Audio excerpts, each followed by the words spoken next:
La petición de Santiago es que usted practique la misericordia, que en usted se vea el fruto del Espíritu de Dios. Contra tales cosas, dice el apóstol Pablo, no hay ley. El que practique el amor, la fe y la misericordia, dice el apóstol Pablo, contra tales cosas no hay ley. Pero si usted no practica esto, sino lo único que hace es cerrar su corazón, cuando usted ve a sus hermanos, cuando la están pasando mal, desde ese momento el Señor dice, misericordia no va a haber para usted. No la va a haber. No espere que yo abra mi mano para bendecir su vida. Y en el juicio final, le voy a recordar que los demonios también creen y tiemblan. Ahí es donde está el tema. Entonces, ¿cuál es el problema? Mire, yo escogí algunas obras en el Antiguo Testamento para mostrarles a ustedes qué tipo de obra a Dios le agrada. Amén. Empezando con lo siguiente, vamos a Isaías capítulo 64. A mí cómo me gusta este texto porque me está poniendo a mí en mi sitio. O sea, yo a veces tengo que venir a la Escritura para entender nuevamente quién soy yo y la misericordia tan grande que Dios ha tenido para con cada uno de nosotros. Vamos al versículo 4. Isaías, capítulo 64, vamos a leer desde el versículo 5. Dice aquí, saliste al encuentro del que con alegría hacía justicia, de los que se acordaban de ti en tus caminos. He aquí, tú te enojaste porque pecamos. En los pecados hemos perseverado por largo tiempo. ¿Podremos acaso ser salvos? Mire la pregunta tan importante. Hemos perseverado durante muchísimo tiempo en el pecado. ¿Acaso nosotros podremos ser salvos? Versículo 6. Si bien todos nosotros somos como suciedad y todas nuestras justicias como trapo de inmundicia, y caímos todos nosotros como la hoja y nuestras maldades nos llevaron como viento. ¿Qué son nuestras obras para Dios? Un trapo de inmundicia. Y dice, nuestras obras cayeron como las hojas que se las lleva el viento. ¿Por qué? ¿Ustedes se acuerdan qué fue lo primero que hizo Adán y Eva después de que ellos pecaron? Tejieron delantales con hojas de higuera, ¿cierto? Entonces, ¿qué sucedía? Que ese delantal no se podía sostener. ¿Por qué? Porque la hoja se rasga fácil. Entonces usted medio hacía un movimiento y la hoja se rasgaba hasta con la sola fricción del cuerpo. Entonces, la forma en la que ellos tuvieron para tapar su propia desnudez fue algo que definitivamente no tenía un real efecto frente a la desnudez que ellos padecían en ese momento. O sea, duraba eso muy poco, se caía de un momento a otro. Llega el Señor y sacrifica animales y les hace a ellos unas vestiduras muy diferentes, con materiales que sí podían perdurar y que no se caían con la fricción, esto es, las pieles de animales. Sombra y figura de Cristo. Las hojas de higuera es nuestra propia forma de tapar nuestro mal, nuestra maldad. Y aquí lo que está diciendo, en realidad nuestra justicia, nuestras obras, como tratamos de nosotros de tapar nuestro propio pecado, son como las hojas de higuera. Es algo fácil de caerse. Pero Cristo vino y nos puso a nosotros una vestidura. El Padre fue el que puso esa vestidura sobre nosotros y esa vestidura permanece. Y es sombra y figura de su Hijo. Bonito, ¿no? Entonces, cuando nosotros entendemos eso, nosotros decimos, la forma de Dios es la correcta. Mi forma es una forma engañosa y que se cae. Por eso es que nuestras obras, que es con lo que nosotros tratamos de tapar nuestro pecado, son como trapos de inmundicia. ¿Qué son los trapos de inmundicia? Las toallas higiénicas de las mujeres en la antigüedad. Son trapos que para en ese entonces no volvían a ser utilizados en muchos de los casos. ¿Por qué? Porque definitivamente era algo muy desagradable tanto para mujeres como hombres, no solamente para los hombres. Entonces, cuando usted se da cuenta de esto, usted se da cuenta en la categoría que Dios tiene de que un hombre haga sus propias obras, aparte de él. Por eso yo le dije desde un inicio, usted se mete en problemas con Dios. ¿Por qué? Porque usted está haciendo una obra para atrapar toda su maldad, todo su pecado. Pero esa obra usted la está poniendo a combatir con Cristo. Usted está poniendo esa obra y la pone a pelear con la obra de Cristo. Y pone una competencia, mi obra frente a la obra de Cristo. Y dígame una cosa, ¿cómo usted le va a pagar al Padre por la vida de Jesús? Cuando usted hace su propia obra, el Padre está diciendo, o sea que usted piensa que a través de esas hojas de higuera a través de su propia justificación, usted va a poder eliminar el problema de pecado, el problema de su maldad. Entonces usted se está metiendo en problemas conmigo porque yo sí hice la propia obra, la verdadera obra. Y esa obra no tiene competencia.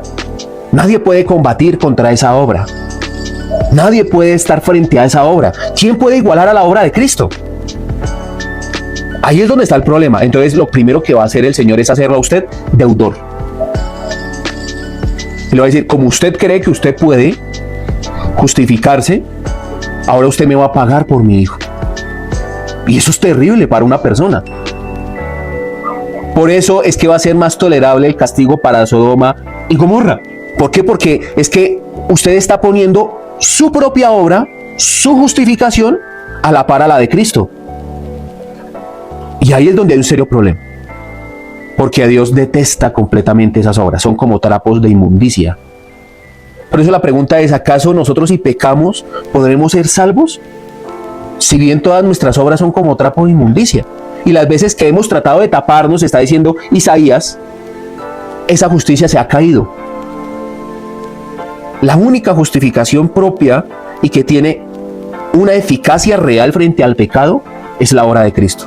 Ninguna persona puede solucionar su propia obra de pecado.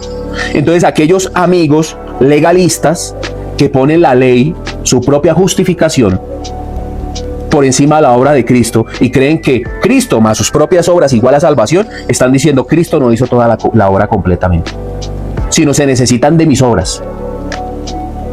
Entonces están negando la obra de Cristo. Y ahí es donde hay un serio problema con el Padre. Porque el Padre dice, no, consumado es, dijo el Señor Jesús. Hecho está, completo. Esa palabra es completo. Completo está hecho. O sea, Dios no necesita de su propia obra para que usted pueda heredar el reino. Él lo llamó a usted por misericordia y simplemente lo quiso plasmar en el lienzo. Ya. Dice la palabra, ¿acaso la vasija le podrá decir a su amo o le podrá decir al alfarero, no me gusta cómo estoy quedando?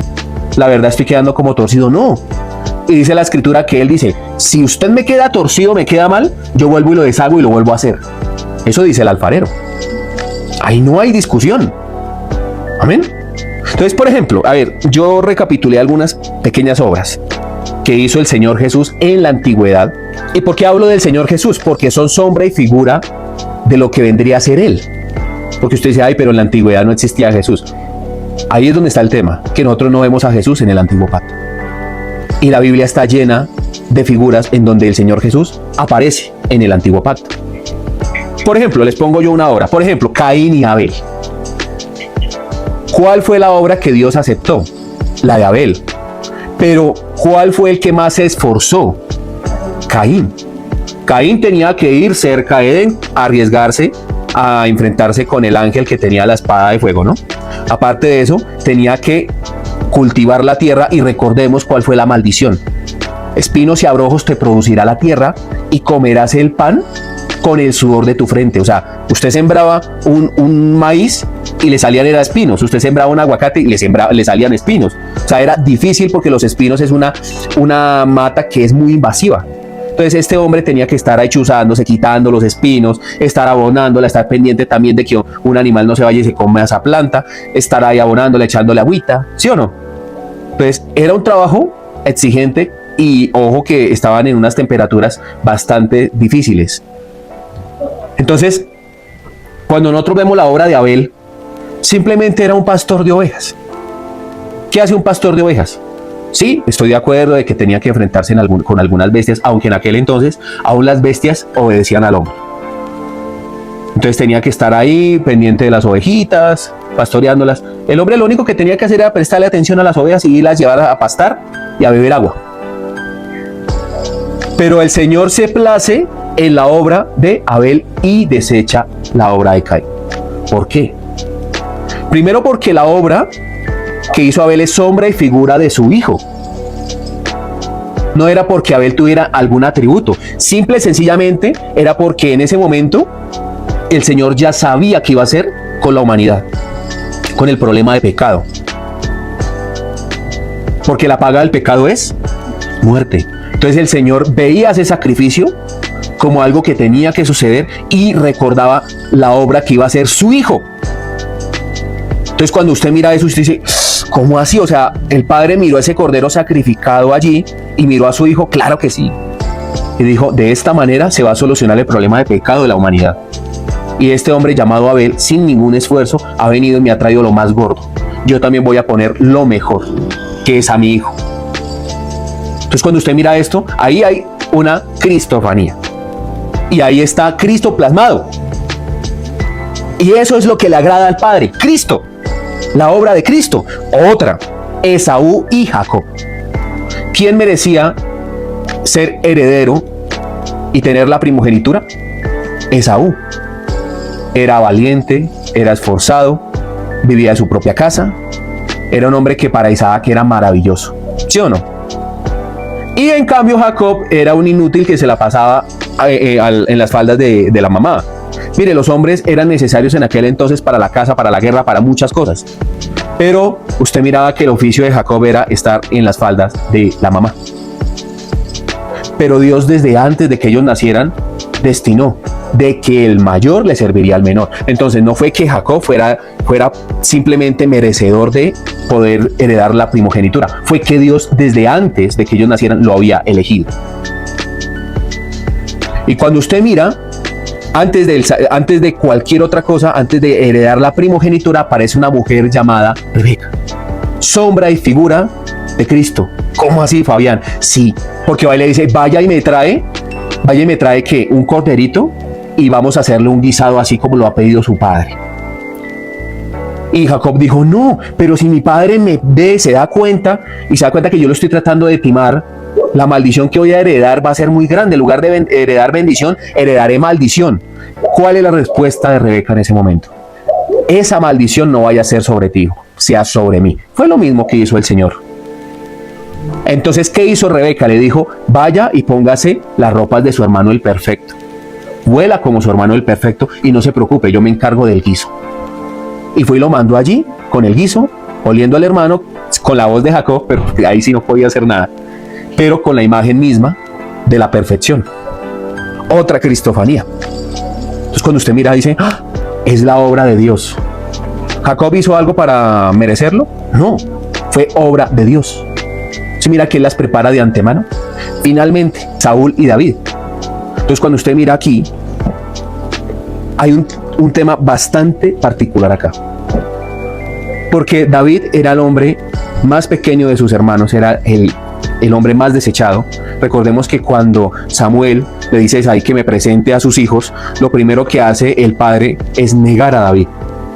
Y lo tenía por allá pastoreando ganado. Que de hecho, Dios le dice a Samuel, no, aquí hace falta uno, me hace el favor hasta que esto no, porque es la persona que voy a bendecir. Llega el más pequeño de todos y a ese lo bendice. Pero antes de eso, el pueblo escogió a un hombre que era el más alto de todos, el más bello, el que tenía todas las características, que es lo que nosotros los hombres escogemos. Nosotros escogemos lo que es agradable delante de los ojos. Creemos que nuestra forma de ver la vida y las cosas es la correcta. Y Dios se encanta en llevarnos a nosotros la contraria. Y bendito sea mi Dios, porque imagínese donde fuera según nuestra voluntad. Imagínese donde Dios nos diera a nosotros todo lo que nosotros pedimos. ¿Qué pasó con Saúl? Saúl terminó haciendo una cantidad de cosas absurdas. Pero Dios escoge a lo más vil y menospreciable. Lo escogió de detrás del rebaño, de detrás del redil. Y esto fue obra de Dios. El dulce cantor de Israel, a pesar de que fue un hombre que se equivocó tanto, fue el hombre que Dios escogió, el que Dios mantuvo hasta el final. ¿Usted cómo puede pelear con eso? No puede, porque Dios fue el que lo escogió. ¿Porque él era capaz? No. Dios fue el que incrustó la piedra en la cabeza del gigante. Dios le entregó el reinado a él. Aquí lo único que importa es la obra del Eterno, la obra de Dios, y que usted se someta a esa obra. Pero déjeme decirle que Dios preparó de antemano esas obras para que usted esté en ellas. Usted tiene que hacer parte del cuerpo de Cristo. Usted tiene que hacer parte de la iglesia y dejar que Dios lo utilice para bendecir a otras personas. No ir de vez en cuando, ir a hacer acto de presencia, vivir una vida cool, relajada, chévere y esperar a que Dios lo bendiga a usted, porque eso no funciona así. Te invitamos a que nos visites en nuestras redes sociales, comentes, compartas y dale me gusta.